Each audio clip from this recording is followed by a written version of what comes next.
जहां कभी तकबीर की सदाएं गूंजती थी, आज वहां भजन गाए जा रहे हैं। मक्कार मोदी ने मजहब की आड़ में इंतखाबी मुहिम का आगाज कर दिया। नरेंद्र मोदी ने दर हकीकत राम जन्मभूमि मंदिर नहीं बल्कि हिंदू राष्ट्र का इफ्तिताह किया है। सो पॉलिटिकल इन्फ्लुएंस भी है, इकोनॉमिक इन्फ्लुएंस भी है कि मुकेश अंबानी को भी बड़ा आना पड़ेगा, टाटास को भी आना पड़ेगा, बिरलास को भी आना पड़ेगा, क्रिकेटर्स को भी आना पड़ेगा, बॉलीवुड को भी आना पड़ेगा। ये कैसे होता है? इस बारे में ये रिपोर्ट देखिए।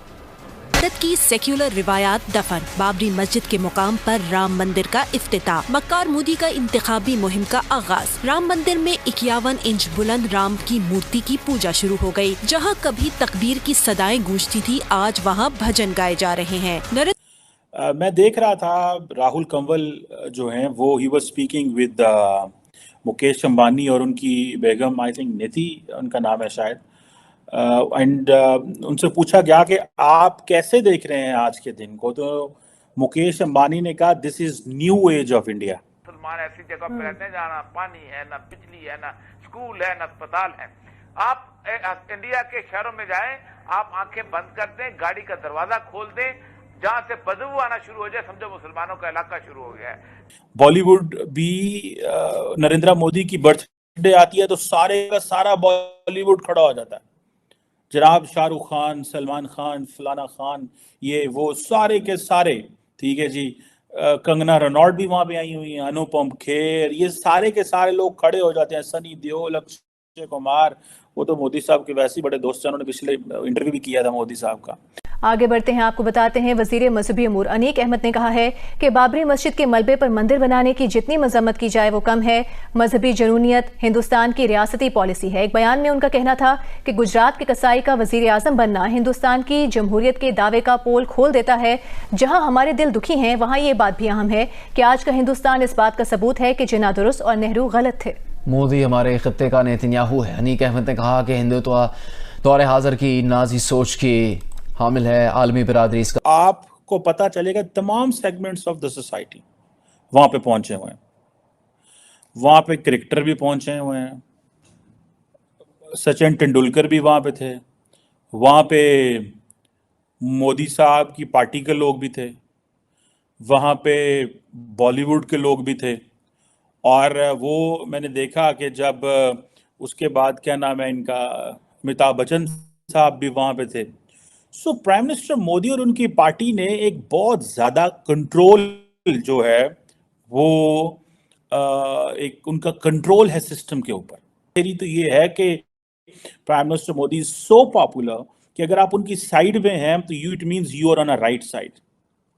और सेकंड ये है कि एक तबका जो है वो समझता है कि एक खौफ भी है। देयर आर टू थिंग्स, ठीक है। अगर आप इसको देखें तो ये क्वेश्चन है, ये कैसे होता है? आप देखें पर्टिकुलरली ये इतने बड़े नाम है, ये तो जहां जाते हैं पैसे मांगते हैं, किसी काम से जाएंगे ना, किसी काम से जाएंगे। मैं देख रहा हूँ इस पिक्चर में, अगर आप देखें तो वो कैटरीना कैफ हैं, उनके हस्बैंड हैं, ये और भी जितने बॉलीवुड स्टार्स हैं, बहुत बड़े बड़े नाम हैं ये। मतलब ये इन इटसेल्फ इन्होंने बड़ा नाम कमाया है। और it means everybody is supporting prime minister Modi. जिसके अंदर आप एक अक्सरियत को हक दे देते हैं कि वो अकलियत का गला घूंटते सिर्फ वोट की ताकत है। बीजेपी वोट की ताकत से आई है, बीजेपी आसमान से नहीं उतरी है। आप अंदाजा करें 1982 में 2 सीटें थी बीजेपी के पास। उसके बाद आगे जब उन्होंने बाबरी मस्जिद का मुद्दा उठाया तो वो उन्होंने गवर्नमेंट बना ली, इस तसब्बुत की बुनियाद पर गवर्नमेंट बना ली। पब्लिक ने उनको वोट दिया, पब्लिक ने उनको इलेक्ट किया। हिटलर जो है वो फाशिस्ट जब बना था तो वो थंबिंग मेजॉरिटी से जीत के आया था। 90% वोट लिए थे उसने जर्मनी में, और पूरी जर्मनी में उसने यहूदियों का कत्लेआम किया था। मसला सारा यह है कि जब एक पूरा ग्रो जो है, आप क्या हल है आपके पास? कुछ नहीं, सिवाय इसके कि एक मुल्क के अंदर अकलियत जो है अलहदा होते होते एक जगह पे इकट्ठी हो जाती है और इलाके जो है उनका गढ़ बन जाते हैं, और फिर तलवार उनके फैसले करने लगती है। दुनिया भर के जो मुसलमान हैं उनकी इस वक्त दिल आजारी हुई है, लेकिन जो लोग वहां पर रहते हैं, जो मुसलमान वहां पर रहते हैं, आपको लगता है कि उनका कोई रिएक्शन जो है वो आ सकता है और कोई फसादात वहां पर जन्म ले सकते हैं?